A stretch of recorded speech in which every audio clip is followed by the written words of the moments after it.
मी माझे रोजचे कपडे जे असतात मुलांना वगैरे लागतात ते कपडे कसे ठेवत असते तर तेच मी तुम्हाला दाखवणार आहे. आणि इथं झाले संध्याकाळचे म्हणजे 8 वाजलेले आहेत आणि माझे इथं सर्व कामं झालेले आहेत, जेवण झालेले आहेत आणि जेवण करून भांडे वगैरे सर्व चकाचक गॅस पुसून वगैरे सगळं झालेलं आहे. आज आमच्या इथं सूर्य पश्चिमेकडून उगवला असं वाटते मला, कारण आज पहिल्यांदाच आमच्या इथं पटकन जेवण झाले आणि भांडे वगैरे घासून गॅस वगैरे पुसून मी मोकळी झाली.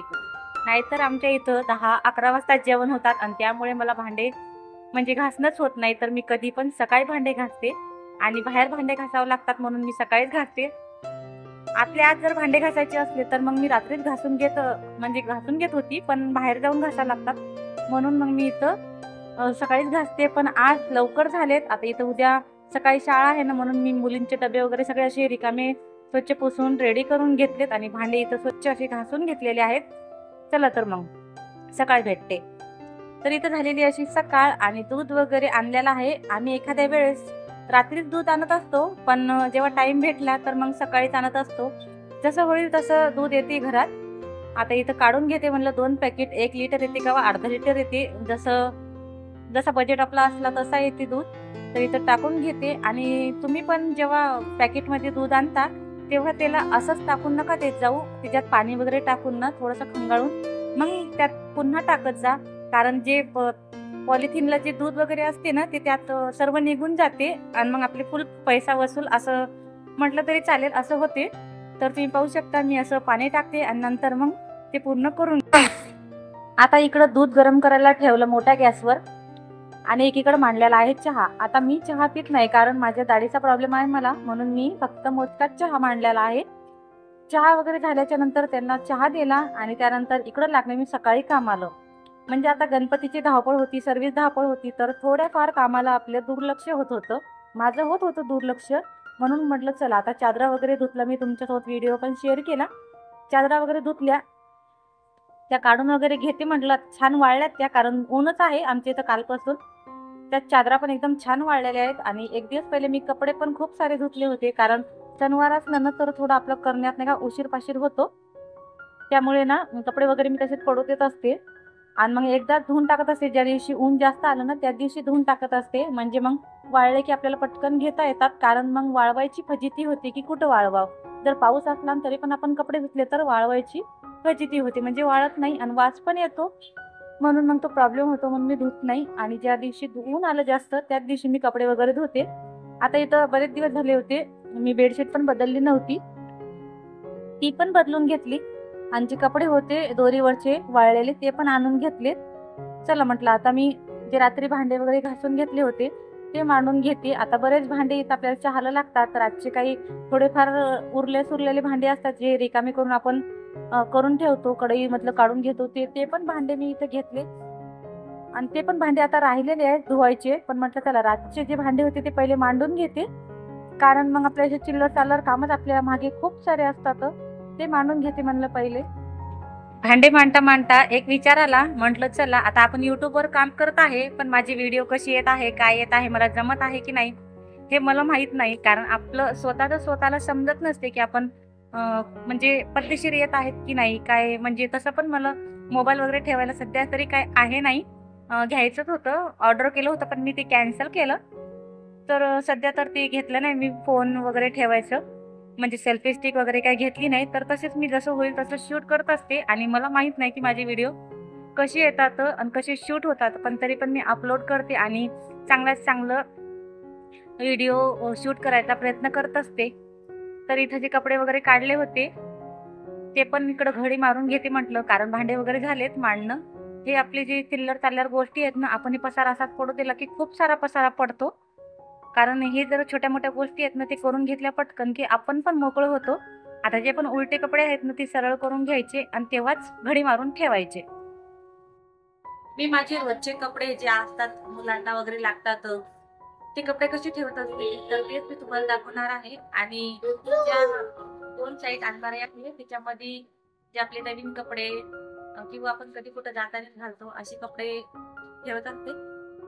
आणि जे रोजचे डेली वापरायचे आहेत, समजा कुठं बाहेर पण जायचं असतं मुलांना आपल्याला एकदम पटकन घालता आले पाहिजेत कपडे, ते याच्यामध्ये ठेवते या अलमारीमध्ये. दाखवते मी तुम्हाला, चला. अशा प्रकारे मी जे रोजचे कपडे आपले म्हणजे पटकन कुठे जायचं पण असलं आपल्याला साधे बी कपडे आपले काम म्हणजे जे माणसांना कामाला पण लागणार आहे आणि जायचं पण आहे तर ते अशा प्रकारे ठेवत असते. आणि मुलींना आपल्याला कुठं बाहेर जायचं असलं आणि चांगले कपडे घालायचे असले तर ते पाठीमागे ठेवत असते. म्हणजे ते घालतात आणि घातल्याच्या नंतर मग बाबा बाहेर मागे तेव्हा ते घरी मारून घेऊन घेतात. तर मी अशा प्रकारे कपडे त्यांचे डेलीचे ठेवत असते.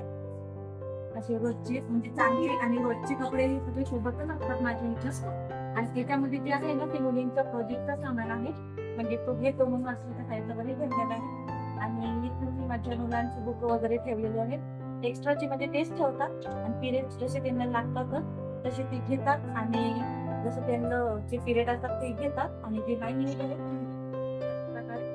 आणि ते वेगळ्या ठेवलेले आहेत. मी आता पाऊस चालू आहे पण तरी पण थंडी वगैरे असले तर लहान मुलांना घालावं लागते. पण असे बरेच ठेवलेले आहेत. आणि जेव्हा काम वगैरे नसलं तेव्हा असं ती साडी मी यूज करत नाही त्याच्यानंतर रॅप करून ठेवलेला आहे. म्हणजे पसारा दिसणार नाही आणि छान दिसेल. पण अशा प्रकारे या अलमारीमध्ये असं ठेवलेलं आहे. म्हणजे खालचा बॉक्स आहे तो रिकामा आहे. खालचा बॉक्स आहे तो रिकामा आहे. म्हणजे जसं कोणती चादरा वगैरे असतात ॲल्युमिनियम आपले एखादी चादरा असतात बेडशीट असतात तर आपण ठेवू शकतो. तर मी पण ठेवते. आता घरीच करायचे आहेत कपडे वगैरे माझे घरी झालेले आहेत. आणि पण केले मी ना चादरा वगैरे एक्स्ट्राचे असतात ते मी असे खालच्या कोपऱ्यामध्ये ठेवून देत असते. आता कपडे वगैरे ठेवल्याच्या नंतर म्हटलं चला एकदा काच पण पुसून घेते कारण बरेच दिवस झाले अलमारी पुसली नाही. आता पुसायचं म्हटलं तर कसं आता पित्रच आहेत. आता आपल्याला 8 दिवसाच्या नंतर साफसफाईच करावं लागते. आम्ही सर्व पसारा बाहेर काढून घेत असतो. त्यानंतर पुरी अशी मोठा झाडूला असं झाडू घेऊन नाही का सगळं झटकत असतो आणि त्याच्यानंतर घरात पाणी वगैरे शिपडत असतो. म्हणजे डब्यानं पाणी टाकत असतो पूर्ण घर धुवून काढत असतो. पण चला म्हटलं आता तरी 8 दिवस बाकी आहे. काच वगैरे थोडेसे खराब वगैरे झाले होते ते पण पुसून घेतले. कारण आपण एक म्हणजे अशाच रोजच्या कामात छोटे छोटे कामं केलेत ना तर आपल्याला पण भारी जात नाही एकदम काही करायला. त्यासाठी म्हटलं चला आता काच पुसून घेते. आता उद्या झाले की मग टी वगैरे असं रोजचं एक एक काही ना काही पुसत राहिलं ना तर मग काही जास्त भारी जात नाही. पण आपले तर लहान मुलं असले ना तर घरात खूप जास्त पसारा होतो. तो आपण किती उचलला तरी तो तसाच होतो. मग मी त्याच्याकडे जास्त लक्ष देत नाही घरामध्ये. कारण तो पसारा डबल तसाच होतो आपण किती पण केलं तर. पण असे हे जे आपले काचं पुसणं टी व्ही पुसणं फ्रीज वगैरे पुसणं हे जे राहते ना हे डेली एक एकदा केलं तर मग स्वच्छ राहते. आता त्यानंतर इथं मी लागली होती स्वयंपाकाला. आता स्वयंपाक करायचं म्हटलं काय तर म्हटलं चला आज शेंगोळेच बनवते. कारण शेंगोळे माझ्या मुलीला पण खूप आवडतात आणि घरात सर्वांनाच आवडतात. असे कधी भाजीचा कठाळा येतो काय येतो तर हे मस्त आयडिया आहे. झटपट होते जास्त हे पण नाही लागत. आता मिरच्या कमी होत्या म्हणून मी थोडीशी इथं चटणी ॲड केलेली आहे. आता इथं मला जिरं टाकायचं होतं ह्या मिक्सरमध्ये बारीक करायला पण मला काही लक्ष राहिलं नाही. मग त्यासाठी मी इथं फक्त 3 मिरच्या लसण आणि थोडासा संबार टाकूनच बारीक करून घेतलं. आणि थोडासा त्यातला पेस्ट पिठामध्ये टाकून घेतला. त्यात थोडीशी हळद जिरं आणि मीठ वगैरे टाकून घेतलं. आणि त्याच्यानंतर बेसन वगैरे घातलं. कारण थोडीशीच नाही का मिरच्या होत्या म्हणून मी थोडंसं हे केलं. आता याच्यात मी चटणी पण टाकून घेते. चला म्हटलं काय नाही होत चटणीनं पण छान येतात शेंगोळे छान लागतात. त्यानंतर मी बेसन ॲड करते. माझ्याकडे ज्वारीच्या पिठाचं पीठ नाही आहे. म्हणजे ज्वारीचं पीठ नाही आहे म्हणून मग मी फक्त बेसन आणि पीठच घेतलेलं आहे. आणि ही जी पन्नी आहे ना तुम्ही फेकून देता का तर फेकत नका जाऊ. हे जे असतात आपण कणिक वगैरे जे मळतो ना डेली तर ती अशी पन्नी आजूबाजूनं कट करून घ्यायची आणि जे तेल राहते आतून 5 मिनिटं आपण कणिक तशीच ठेवतो मुरायला. तर अशा पन्नीमध्ये जर कट करून घेतली आपण अशी पन्नी तेलाची आणि त्यात जर मुरायला ठेवलं ना तर म्हणजे त्यातलं तेल पण यूज होते. आता म्हटलं चला पहिलेच कट करून घेते कारण माझे हात खराब वगैरे झाले तर मला कट करता येणार नाही म्हणून मी पहिलेच कट करून घेतली. आणि कणिक मळल्याच्या नंतर अशी रॅप केली. चला म्हटलं आपली शेंगोळ्याचं जे फोडणी द्यायचं होतं पाणी ते पाणी फोडणी देवस्तोवर आपले जे कणिक मळली ती पण छान मुरणार.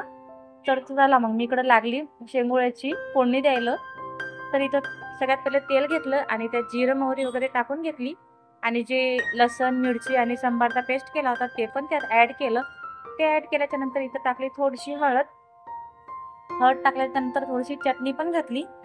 कारण फिक्केच होणार होते शेंगोळे म्हणून मी दोन्ही ह्याच्यात हे टाकली चटणी ॲड केली. कारण फिक्कं जर झालं तर पोट भरल्याने वाटत नाही आणि चवीला तर काहीही चांगलं लागत नाही. त्यासाठी मी इथं थोडीशी चटणी वगैरे ॲड केली मी आणि त्यानंतर लगेच इथं पाणी वगैरे घालून घेतलं.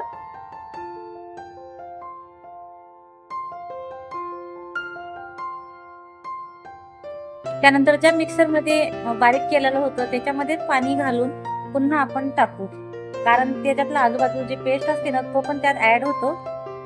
आणि त्याच्यानंतर घातले तर चवीपुरतं मीठ आणि नंतर अजून त्याच्यात पाणी ऍड केलं, कारण शेंगोळे शिजायला जास्तच पाणी लागते. म्हणून मी इथं एक्स्ट्राचं पाणी ऍड केलेलं आहे. आणि मी कुकरचं झाकण नाही लावणार आहे, कारण त्याच्यानंतर मला भांडे वगैरे पण घासायची होती, जे मी सांगितलं तुम्हाला चहा पाण्याची वगैरे जे. आणि आता जे शेंगोळे केले त्याचे पण भांडे खूप पडलेले असतात, ते पण मला घासायचे आहेत. म्हणून म्हटलं चला बारीक गॅसवर हे पण होते तोपर्यंत शेंगोळे वगैरे टाकून घेते आणि नंतर भांडे वगैरे घासायला लागते. माझे व्हिडिओ कसे वाटतात हे मला सांगत जा कमेंट करून. जर आवडत असेल तर लाईक करत जा, कमेंट करत जा. नवीन असाल तर चॅनलला सबस्क्राईब पण करत जा. आता इथे माझे सगळे शेंगोळे अशा प्रकारे झाले. एकदा पुन्हा हलवून घेते आणि त्याच्यानंतर लागते मी भांड्याला.